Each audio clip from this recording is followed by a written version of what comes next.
Hello everybody. The rise of the nationalism in Europe का ये 7th video है।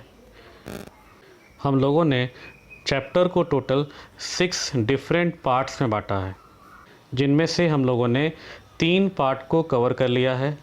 आज हम लोग इसके चौथे पार्ट को पढ़ेंगे।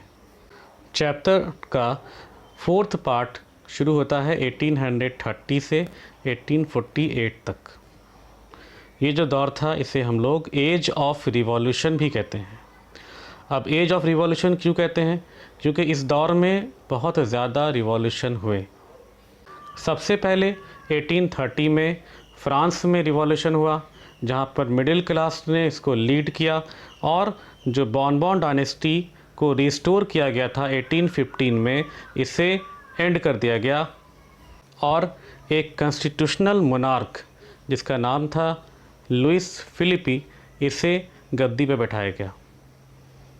यहाँ पर हमें एक बात समझनी है कि जो 1815 में जो बॉर्बन डायनेस्टी के किंग को बैठाया गया था गद्दी पर, तो वो ऑटोक्रेटिक था, वो सारे डिसीजन खुद लेता था।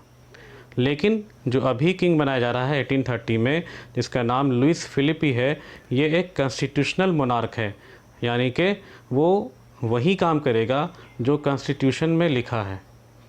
फ्रांस के अलावा इसी टाइम में ब्रुसेल, जो कि बेल्जियम की राजधानी थी, यहाँ पर भी रिवॉल्ट हुआ।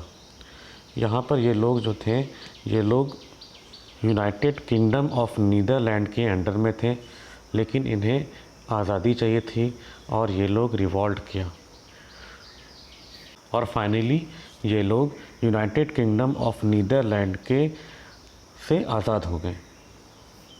फ्रांस और बेल्जियम के रिवॉल्ट के अलावा हम लोगों को एक और रिवॉल्ट पढ़ना है, जो कि है ग्रीक के बारे में। ग्रीक रिवॉल्यूशन या ग्रीक वॉर ऑफ इंडिपेंडेंस, ये इसकी शुरुआत हुई थी 1820s के दौर में और फाइनली 1832 में ग्रीक एक इंडिपेंडेंट स्टेट के तौर पर रिकॉग्नाइज्ड हुआ।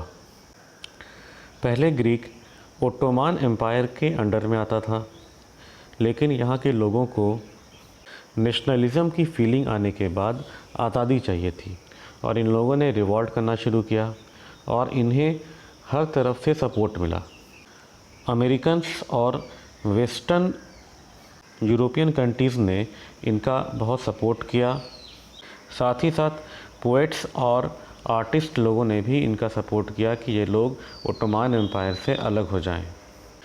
फाइनली जब ये स्ट्रगल बहुत ज़्यादा बढ़ गया तो ओटोमान एम्पायर ने 1832 में ग्रीक को एक इंडिपेंडेंट स्टेट के तौर पर रिकॉग्नाइज्ड कर दिया और उसे आज़ाद कर दिया। इनके बीच जो ट्रीटी हुई उन्हें ट्रीटी ऑफ कॉन्स्टेंटिनोपल भी कहते हैं। अक्सर ऑब्जेक्टिव में ये क्वेश्चन आता है कि ट्रीटी ऑफ कॉन्स्टेंटिनोपल कब हुई थी, तो इसका आंसर है 1832।